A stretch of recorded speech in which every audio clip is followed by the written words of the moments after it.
Hey fellas, Rusty coming at you. And today we're going to compare bone stag and stag from 4 brands.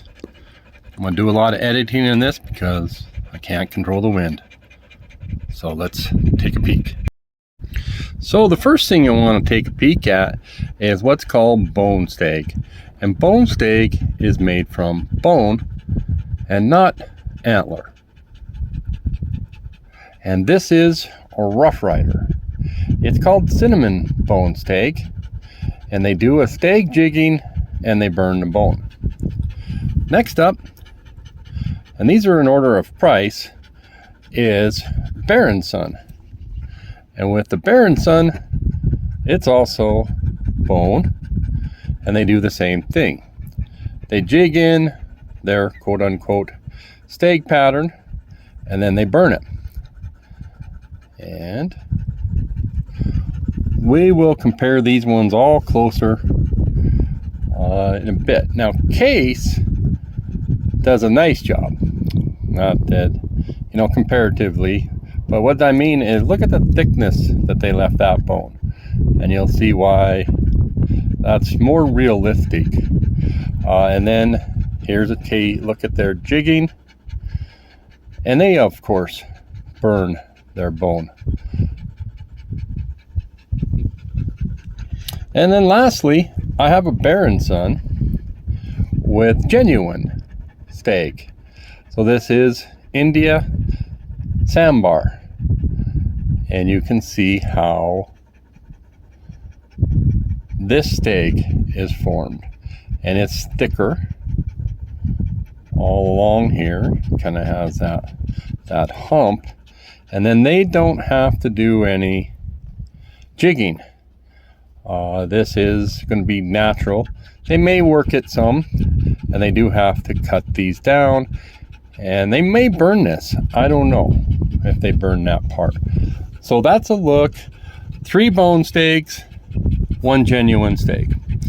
All right, we're going to take a look at the blades on these, as well as compare the bones. So first up is Rough Ryder. This one was less than $20. Does not have an RT bolster. Oh, it has not that great of centering, blade centering, and has a double thumbnail opening. So we got 2 thumbnails. This one is made from T10 carbon steel. That's one of the things I like about this. And I would say that the blade, the springs are nice. Actually, the fit and finish is nice. And despite the double nail nick, it doesn't bother me that much.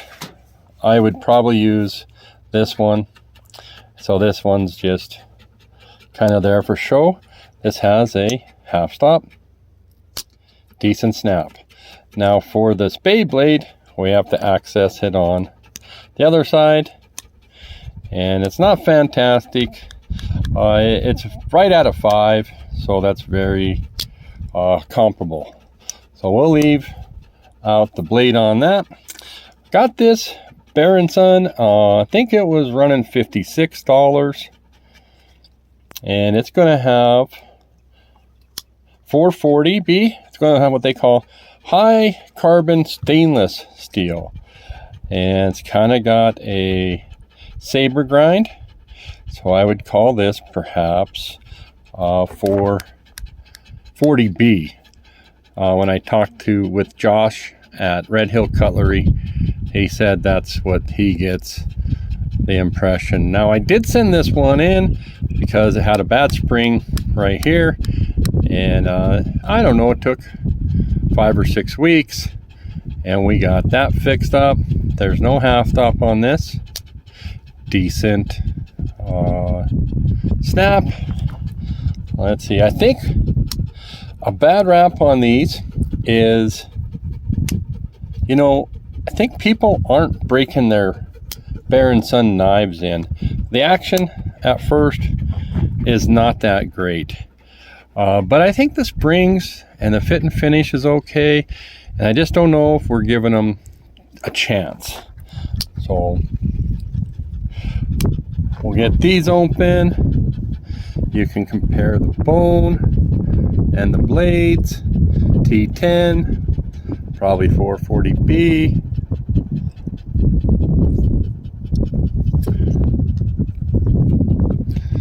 Baron Son has stainless steel liners. Okay, we'll leave those. We'll leave this one off to the side. Bringing out my case. Now I paid $76 for my case. And it is probably, yeah, it's finished better. The bone, the way they left it thick, the jigging, the polish. It's got no half stop. We'll get this out. Yeah, we get. Okay. And pretty flush. So that's just your traditional, very traditional case trapper. The sad thing on these is I haven't found any bone stag in carbon steel. And that to me would be a fantastic arrangement, if you will. One of the things I like about this one is this secondary blade choice. In this case, that's a Wharncliffe. And yet, I've only seen a few full-size trappers with a Wharncliffe. So it's not a very, what shall we say, regular option. It's available in a few more versions of the mini trapper. One is from Case, but it's just not available that much. So we'll bring these out. I think I may have compared these two before. And so you guys can see which one do you prefer. $20 difference. And I think that I like my Baron Son, but the Case to me is just more, it's a better rendition of genuine, if you will. And that brings us up to this Baron Son. This one was a run of 50, and it was, Baron Son got the contract to do the Queen knives. Now I have just a slightest gap there, and I can see daylight. On this one was running $90. But I do believe that Baron Son did these when they did their Queens. And so I think it's kind of based on a Queen, what they call number 19. And a number 19 is a pattern, and it's going to have 1095 steel, and it's going to have this blade shape.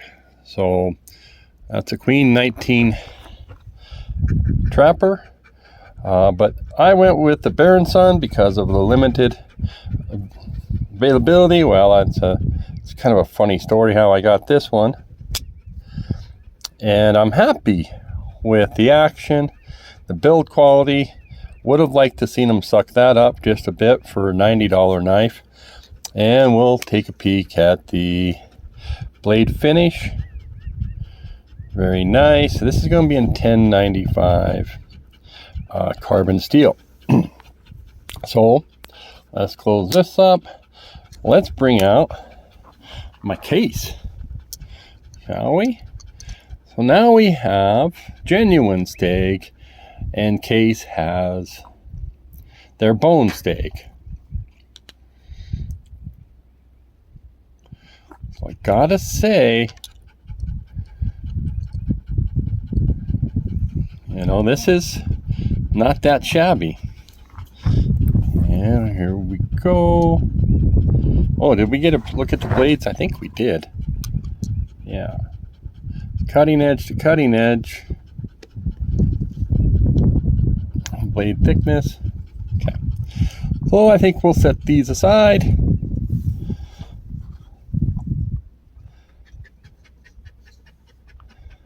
Oh. and let you guys take a gander at yourself. I mean, they all have something nice to offer. This is a good looking knife here. This is surprising in your hand, guys. It'll surprise you. And these, I don't know what it is. I like mine, and then every time I see bone steak, I'm like, I don't need any more bone steak. And all I do have a mini. So we'll do a quick look at that. They didn't burn it enough up here, in my opinion. But this is, we'll put these away. We're just kind of fiddle farting around now. So if you guys want to stick around, I kind of am going what they call winging it. I wing a lot of my videos, but I like to have an idea when I go get started. And my idea in this one was to compare the bone to Stag and disc blade shapes and so on. But I guess we're still doing that. I had my mini trapper just for the halibut. We have half stops on these, and we're going to take a peek. Blade, cutting edge, cutting edge.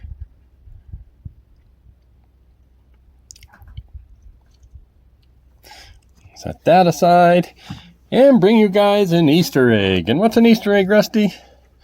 Well, that's a knife that I have put out a video on, which I think if you haven't seen, you might want to. It's a Kershaw Gadsden. It's in brown bone, brown jig bone. It has copper bolsters and D2 steel. So when we're comparing these two, see how they compare. That bone is chunky. It's a chunky monkey. And let's see. No half stop. Remember, D2 versus true sharp stainless, which would be a 420. I would highly expect the D2 to outperform in cutting performance, even if it's Chinese D2. Kershaw has done enough with Chinese knives that they know who the good manufacturers are and whatnot. But check out the video on that one. She's ultra pretty. Mine, the copper has patinaed, and I didn't really polish it up. I wiped them off, but over time this copper's going to patina. All right, guys, thanks for hanging with the miner.